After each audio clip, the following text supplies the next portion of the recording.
NET presents A Conversation with Muhammad Ali with Bud Collins, columnist with the Boston Globe.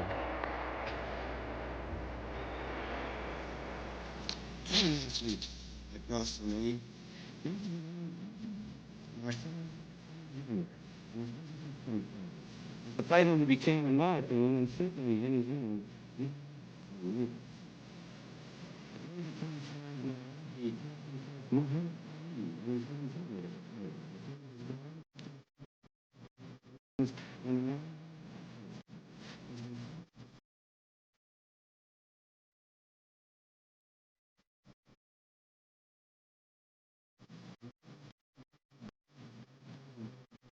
He was given.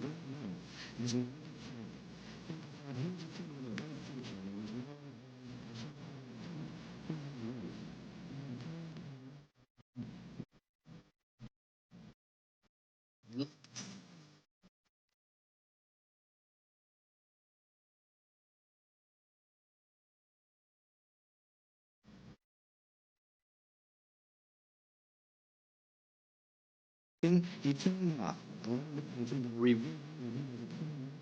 Or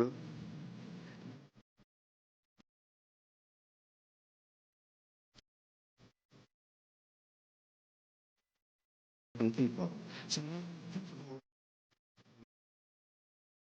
Career, an exciting, bizarre, celebrated career, and now perhaps a discouraging career. Or is it discouraging right now with this 5-year sentence? No, sir, I would say what I'm doing now is more encouraging and I get more out of it than boxing. Boxing was only for self-gain, just beating up one of my brothers or somebody else's brother for money, possibly hurting them for life, which I didn't intend to do, and I'm lucky I never really did. But I would say I'm getting more pleasure out of lecturing at the various Muslim mosques, converting so-called Negroes. You're a minister of the Muslim faith. Yes, the Honorable Elijah Muhammad. We preach his teachings throughout America to our people, and I enjoy this much better than boxing. If I didn't, I would still be boxing. I chose this over boxing. What about jail? Now, you're appealing, is that correct? Oh, yes, jail, that could come up, and if I should lose the appeal, then I'll have to go to jail, and I'll be out of there in a few years. Have you thought about jail, what it might mean? Have you talked about people who've been in jail 5 years? Well, we are taught by the Honorable Elijah Muhammad that black people actually have been in jail for 400 years. We've been here in America. But I don't worry about jail. If I believe in Allah, I believe in Elijah Muhammad as the messenger of God, and many great men have to go to jail, and so I don't pay no attention to it. If the time comes, I'll just have to go. Boys in Vietnam are dying for what they believe, and I can't get on them for dying for what they believe, so I'll just have to, and they're dying to free foreign people 10,000 miles away. So I'll just have to suffer so that the so-called Negroes could be free, so they could have idol and an image they can look up to that didn't sell them out. Do you think you can do more for your people by going to jail? Oh, yes, sir. Yes, There's sir. a report that your manager, Herbert Muhammad, advised you to enter the Army. Is that true? No, sir. No, sir. He couldn't do nothing like that. Everything I do is of my own. He couldn't advise me to go to the Army. When did that report come out? That report was in a New York paper about 2 weeks ago. No, I didn't. This is just rumors. They can't believe that I'm this strong. They thought they would weaken me and put fear in me by threatening me to go to jail and taking my earning power. And they won't let me work in America. The government won't let me leave America where I can work. And I'm getting stronger, and this shakes up a lot of people to see that I'm this strong. It also makes other so-called Negroes strong who are facing the same problems. And in this way, I think I can do more for my people. They've never had a big black man that just stood up and identified with the struggle of his people 1,000%. Once they can get them a white girl, a blonde, a brunette, or $100,000 home, or a show on Broadway, usually every Negro watching this show now will tell you that you can't talk to them. They're too big to be with their own people. They go marry other than their own kind, and I'm so happy and proud to become great in boxing, to become the greatest one that ever lived. The greatest. You're still the greatest. Yes, sir. The greatest boxer that ever lived. I'm the first one that they had to take a title from in the history of all of the red, white, and blue American title. I'm the first one that they tried to make the world believe that wasn't the champion, and that never has been beaten. What about this title now, Ali? If you're in jail 5 years, can you come back and be the champion? Well, I don't know. I'm not really worrying about boxing. The more I'm in the spiritual works that Elijah Muhammad preaches, preaching the word of Allah, God, I forget about sports. It's not in my blood. I don't eat rare steaks no more. They make you vicious. I just eat lamb now and fish, holy foods, and this keeps me from being vicious feeling, and I really don't miss it. I have nothing else to gain. I beat the best German they had to offer, the best that Canada had to offer, England, the best that America had to offer, two-time United States Golden Glove champion, AAU champion twice, Olympic gold medal winner, defended the title 9 times, predicted the rounds on my opponents, wrote poems in poetic fashion how they would fall, and I cannot go no farther in sports. And first, another thing I like to say, I'm the only black man that black people can now say has a champion, I would say Marciano, that's undefeated and retired. That's true. So that's Joe true. Louis came back. He let the people down. He got beaten. Sugar Ray was a black pride, and they got him beat up. But I'm the first one that so they you never think you could might get. just stay undefeated? Yes, Is there a conflict now? You say, and I certainly believe you and have been with you for long enough to know that you're very sincere in your beliefs, that you're a man of God now, a minister. Is there a conflict between that and being a prize fighter? Well, yes, we don't believe in a man sports. Of peace. We don't believe in sports, and we the don't Muslims you're speaking of. Right. We don't consider boxing being violent. It's just a sport. It's nothing. Our intention is not to kill. All we use is our fists, and they're padded. We have referees, doctors, and judges at ringside. The intention is to beat the man, outpoint him. And I've been criticized for not hurting men, and been criticized for carrying them because I don't like to hurt nobody. I showed all this in my fights. But if I did fight again, the only reason was to get out of debt. This is the only way that I have to make the necessary money to pay my draft lawyers, which I owe $280,000 that I spent in the $280,000 for your appeals and your trials and so on. Fighting for justice cost me that much.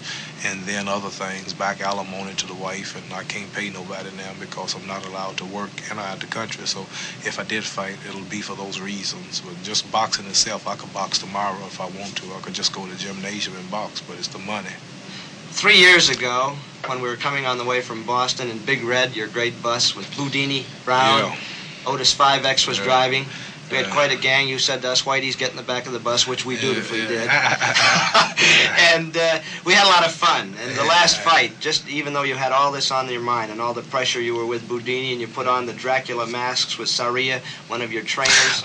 And we had a great time up there. And people who knew you, and you've had a lot of criticism in the press, but people who lived with you and knew you, knew what kind of person you were, and you enjoyed being champion. The people being around you and the notoriety and the celebrity, you enjoyed that. Do you miss that now? No. As I said, I can't go no higher in boxing.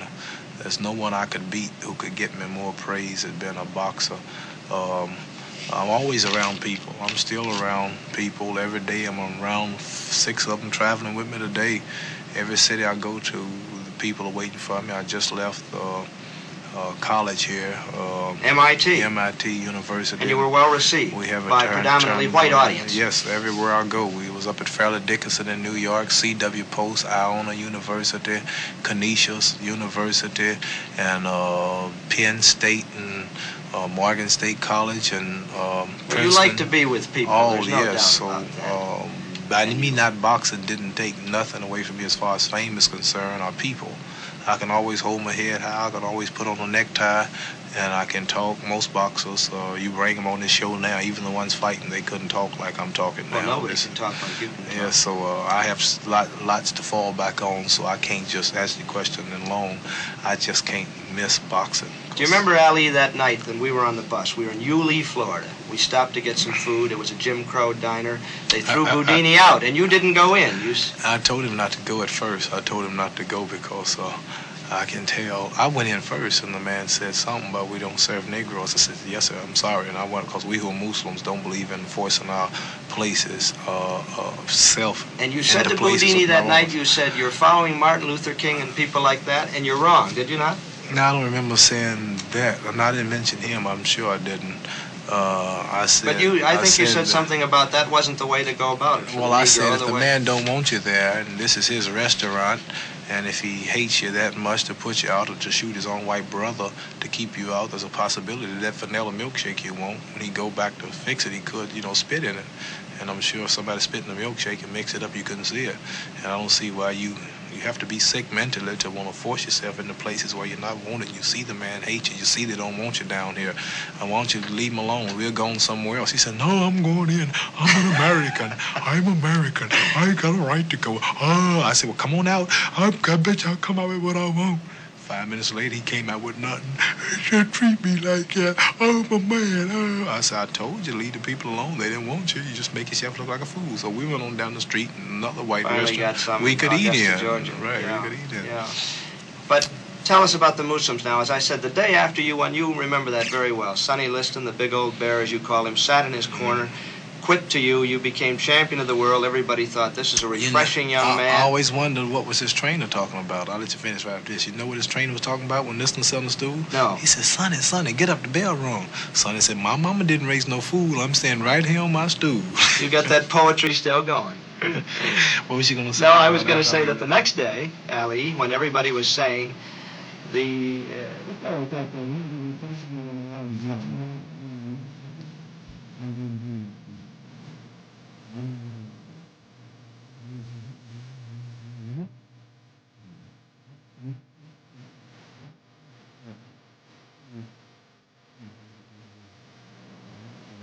Muslim.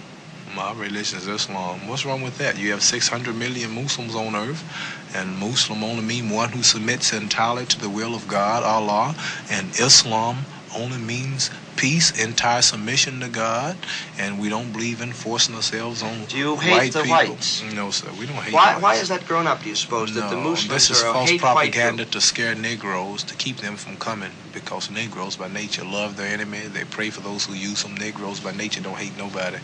And so if they can make people think that we're a hate group, that'll frighten them. But we don't hate white people. We know white people. We know the history of white people. For an example, if a tiger broke in this room now, I would beat you getting out. If a rattlesnake broke in here, I'd beat you getting off of this stage. I don't hate rattlesnakes. I don't hate tigers. I just know I can't get along with them. After learning the nature of the snake and the tiger, I don't want to try to eat with him or sleep with him because I know that he might bite me. So now that You don't think that we can ever get along? I think that was your point with Martin Luther King. I know whites and blacks cannot get along. This is nature. This getting worse every day. The latest government fact-finding committee just said that things are becoming to be separate, just two societies, black and white. That's what we've been telling you, separation. Now the government admits that that's coming. White women have got gun clubs all over the country. She learned how to shoot at black targets. I understand they're making guns that'll shoot through brick walls just to get Negroes. And Do you believe that? I know it. I see it. Mayor Daley on Chicago, I think, somebody ordered helicopters or something just with these rats and rotating machine guns on them, and they breeding dogs that just attack black people, all kind of spray and mist and banana slick. Well, what are you going to do now as one of the prominent black persons and a person who can be a leader and that you I'm look not up gonna be a to? leader, What is your role in this perhaps civil war, as people call it? I can't be a leader, but I can tell them about the leader. All I can tell them is to join on to their own kind, accept their own kind, join on to the true religion, which is Islam, join on to the Muslim teachings, which is taught to us by the Honorable Elijah Muhammad, on this black man preaching the truth to black people. Clean up your own neighborhoods, do something for yourself, quit begging to integrate, but beg to separate. Ali? Well, if number one, the Honorable Elijah Muhammad, the religion of Islam, has given me a beautiful name, Muhammad Ali, which has connected me with some 56 Muslim countries. I have 56 government invitations. This is why Washington won't let me go to Japan to fight, because the prosecuting attorney there came to Houston and told the judge that if we let this man leave, he might not come back because he has 600 million Muslim brothers that were gladly making him make him a millionaire fugitive. So this is what it's done to me, where I used to try to get love of whites and beg to be with whites, and now I can go sit with kings in Egypt, Lebanon, Syria, Pakistan, Indonesia, Saudi Arabia. This has taught me a knowledge of myself, taught me to love and respect my own people, taught me to marry and my own women, all great Negroes. But you're obviously not uncomfortable with whites. I don't think you are. No, I'm uncomfortable. Are you with uncomfortable anybody. with me right now? No, I'm comfortable. I'm real comfortable with you. Of course, I know how far to go with you. I'm not going to go home with you now and flirt with your daughter. I'm not going to try to push you out of your suburb. I integrate so far. See, we don't. That's why I like Governor Wallace. He tells the truth about things like that. George Wallace? Yes, sir. That truth he tells, we like. He tells the truth. You believe that? I see him telling the truth. You don't believe he's been a tough influence in this country and a bad influence? Well, I don't agree with everything nobody say, but I like what he say when he says that Negroes shouldn't force itself into white neighborhoods, and white people shouldn't have to move out of the neighborhoods just because one Negro comes. If they don't want to sell the house to him, he shouldn't, and that makes sense. If a person don't want you, why do you want to push yourself on him? And Wallace is admitting that this ain't right, and let the people do what they want to do. They need local government where they can decide what they want to do in their own community, and just don't make some northern so-called liberal come in and bust the neighborhood up, and they all have to pack up and go somewhere else and always be What would you say for your people? They're living in deplorable conditions in Chicago now. They're living in terrible conditions in Chicago. This is all over the world living in terrible conditions. This is why Elijah Muhammad teaches us that they need some land of their own where they can produce and build their own homes, schools, factories, and hospitals, since they're suffering and been turned away from many of whites, and get some land since we helped build America to be fit to the richest states on the planet, fought in all American wars to help maintain and uphold the government. Why not should we have some of the land where we can build and construct? Negroes are doctors, Negroes are lawyers, physicians, mechanics, plumbers, electricians. Why not can we go somewhere now and build a future for our children such as other people? Why should we just remain beggars and employees? Why not can we go and a job? But do you think this could happen? In other words, you want some land in the United States. Now Elijah Muhammad teaches us that God taught him, not me, that this land should be here or elsewhere, just like all people. No people can be free and independent without land. No people can be free if they can't feed themselves. No people can be free if they don't clothe themselves. Negroes are 22 million people, Elijah Muhammad teaches us. We don't make shoestrings. 22 million people and don't have a toothpick factory. 22 million people. If you white people closed the grocery stores tomorrow, we would starve to death. But you have your own stores in the Muslim community. Elijah Muhammad's buying hundreds of thousands of acres of farmland throughout the country, canning up and food and taking it to supermarkets and his restaurants that he's building all over the country. He's got his own colleges, universities. He's on radio worldwide now, national here in America. He's on TV in Washington. He prints 2 million newspapers a week called Muhammad Speaks. Yes, we've seen it. And he's got mosques and temples all over the country, and he is the black man for black people to follow. He's not just asking for a job. He's not just asking for a house in a white neighborhood. This is nothing. See, Negroes are actually fighting for equality with the white man's dog. You may say, why? Well, when they say we want open housing, they still not getting nothing. The dog ain't got. The dog sleeps in the house with white people, in the bed, many of them. And Negroes want to ride on the best transportation up front with the white people. The dogs do better than that. He ride right in the front seat. I see him when the sun's shining. Dogs ride right in the front seat of the car. And Negroes, they won't eat the white man restaurant and this and that. Still, the dogs eat out the same plate. I see this. So in reality, the Negro's not fighting for equality with the white man. He's fighting for equality with the white man's dog. To be equal with the man, he needs some airports. He needs some train stations, some television companies, some water plants. He needs some farmland. It's going to be hard to get, though, isn't it? And not if he has some land of his own. If he has some land. And if the white man gave him justice and repaid him for building up this country and working 310 years. Some people like Stokely Carmichael and Rap Brown say that the white man will not do this, though.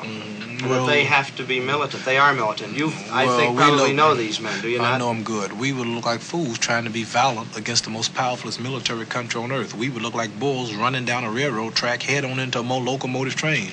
You might say, look at that brave bull, but when that bull come head on with that train, all he will have left as his monument is his blood and his flesh on the track. See, we can't be powerful against the man who makes the bullets, who makes the guns. We look like fools with a pop gun hiding on the roof shooting at the army. If every Negro had a machine gun, a tank, a bazooka, a year's round of ammunition, and a good hideout, we wouldn't have a chance because we don't control no food. After 2 or 3 days, we'd be hungry. For us to be violent against America, we would have to have superior weapons than America, and we don't have the factories nor the earth to dig the material to manufacture the weapons. And if we would get the weapons, we would have to get them from you. So you don't agree with and I'm sure you are not going to give Negroes weapons to shoot you with. So I'm not here to talk, say I don't agree with Stokely, I don't agree with Rap Brown, I don't agree with the late Martin Luther King. We're all black people who are fighting for freedom, justice, and equality. Everybody have their approach. There's a war going on in Vietnam. One man fights from the air, one man fights from the land, one man fights from on top of the water, one man fights in the submarine under the water, one man comes from, he's a Secret Service man or a spy. They're all fighting the same common enemies. They say the North Vietnamese people, but they have different approaches. Negroes have different approaches for their freedom. One man believes in integrating. One day we all be white, he say. Look like white people after 200 years. One believes that education and politics will solve it. One believes shooting and looting and burning up the country will solve it. One man believes integration will solve it. And we believe separation somewhere to ourselves will solve it. So we're not here to talk about these fellows. The same dog that bit them bit me and biting me, but we just don't agree with their approach to the freedom, but we all are for them if they are sincere in their way. And one day we hope that they will all soon recognize the true leader, Elijah Muhammad, and will all soon be Muslims. What do you think will happen? Elijah Muhammad is a very old man. One day he must die. Like he will die. One day. What do you think will happen to your group? Well, when he dies, we will be in heaven. We'll be in the hereafter on earth. America will be destroyed, and this will all be over. The Negroes with America will go down with America, and Allah, when he dies. When he dies, we will be free. His work will be over, and we have a few just around the corner. We don't have a lot of more years here in America. Tell us about. And I would like to say that Moses died too. Noah died, Lot died, all of God's prophets died, but they accomplished their missions. And you his consider mission, Elijah Muhammad a prophet of he's God. a messenger. He's not here to tell us what's going to happen. He's telling us what's happening. He's a messenger. He's the messenger of Allah to the so-called Negroes. What about your own life now? You're married, you have a young wife. Yeah, I got a little baby on the way. In about a month and a half, I'll have another little boy, I hope, and I'm young enough to hold the crown until he's around. Do you think he'll be the champion? Well, I don't think I want him to box. I'm going to send him to school, and I'm going to make him study and work, and he's going to be a wise man. He won't box. You're living in Chicago now. Right. I bought me a nice little home there and fixed it up nice. And still got driving me a Cadillac? Beautiful 18-year-old Muslim girl. Oh, yes, I got a couple of them old Cadillacs, but I'm trying to get my airplane. Cars are too slow. I travel so much. Every day I'm in certain cities, and I'm always moving. I always have calls, and driving are killing me. And I would like to have my own private plane, and now I'm pricing a Learjet, and I have a company just like Niarchus in Kansas City where they make those things, Wichita. They are working now with giving me a good deal on one where I maybe probably could lease it. Well, I guess I'll pry into your personal affairs. There have been so many stories that you've been like Joe Lewis and that you're broke. Yes, you owe your lawyers $280,000 on one hand. Now you talk about buying a Learjet. Yeah, I'm about gone. I said lease. See. Lease. You ever say lease at the end? Yeah. But tax will pay for it anyway. But what I'm trying to say is that yeah, I'm just about broke. I'm not allowed to work here now in America. I'm not allowed to leave America. I'm not like Joe Lewis. I didn't fight 13 years. See, I was 29 fights and won them all. Yeah, but I just only had 9 title fights, and out of those 9 big title fights, my cut was $2 million. My cut after everybody got after everything. That was your cut, $2 million. No, not after everything. This is before taxes. Before taxes. Yeah, after my manager was paid, after my opponent was paid, the peanut man, the popcorn man, and everybody, my cut was $2 million.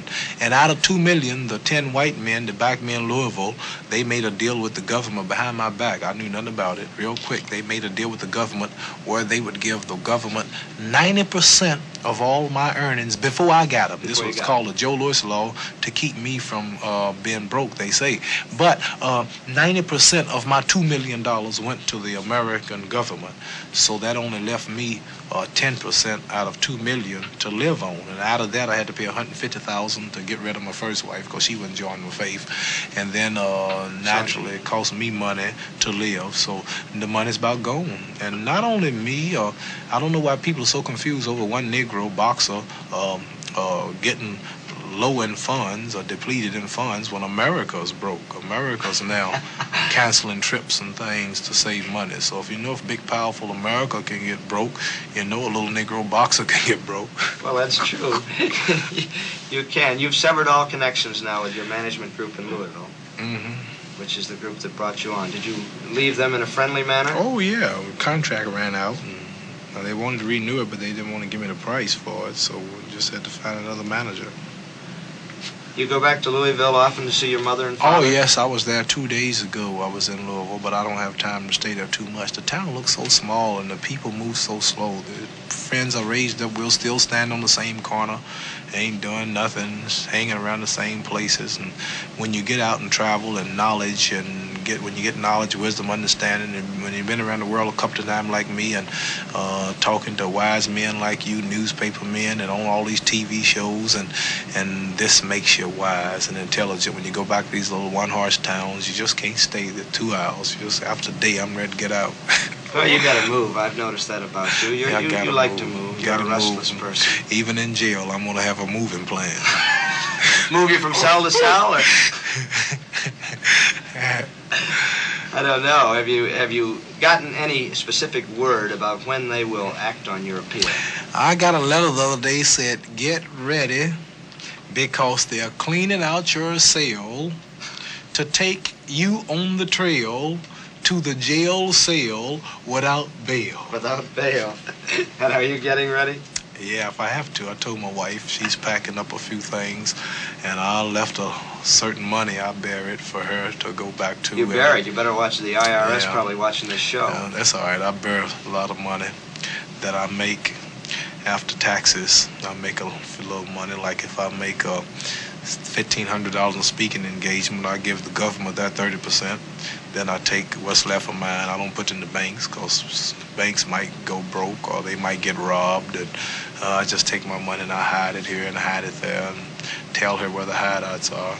Well, you're not too worried. Now, Bill Russell, whom you know, of course, who coaches the Boston Celtics here, I said to him 2 years ago, I said, it's a shame that this boy, who's such an attractive boy and such a fine guy and a good fighter, may wind up broke like Joe Louis. And he said, well, that just shows that you don't understand. And he said, you just don't understand that that's why we admire him so, is it because he's ready to give up everything for his religion. Well, yeah, I haven't go around and do this. And they don't equate you with Joe Louis at all. These people you're talking about, they spent money on white women. They set up bars, and they went playing pool and golf for $1,000 a hole, and they were known to make millions and millions when it wasn't no high taxes, and they were not hindered by white America. They were allowed to see. The white America has completely closed all the doors on me. I'm not allowed to work in America, out of America. I was stopped right in my prime just when I started making money. So you can't compare me with nobody like Joe Louis or nobody. And I don't think we can compare you with anybody. I can, yes, and tomorrow I can go back to get the money. If I would only deny my faith, if I would only join up against my religion, I could easily go back to making millions. So I can always say that I turned this down. I didn't lose it. I turned it down. And I go out still with my head high. You've always had your head high, Muhammad. Yes, and thank you. And I'm not what they call Uncle Tom. And money, the flesh and the blood of my freedom, of the flesh and the blood and the freedom of my people comes before money. And this is why black people are nowhere today. The white man, such as you are saying now, they're always talking about money. You're broke. Are you losing money? They threaten our people with money. You won't eat. How you gonna live? Well, this is why we are nowhere today, because every time a black man get in a position where all the babies are following him, where all the youth is following him, then he's They're all looking when you're moving around, aren't they? Yeah, who's looking? But everybody's looking when you're there. They like to see you come in, the babies and everybody. Oh, yeah, so I feel proud. I can tell him he's the greatest. I can tell him to be somebody. I can tell him to fear not. Oh, what are you losing? Look what I did. Now I can preach. This all helps what I'm standing for. And I'm just happy. Everything I'm doing, I like. People see me and say, why are you not tired? Or, looking great. You're so happy. Where are your bodyguards? You don't have no bodyguards? I said, I haven't done nothing without bodyguards. It's great to have you with us, Muhammad Ali. Prize-fighting champion, minister to his people now, Muhammad Ali. Thank you. And I want Joe Frazier as soon as you get it ready. Okay, Joe Frazier for the title. A conversation with Muhammad Ali.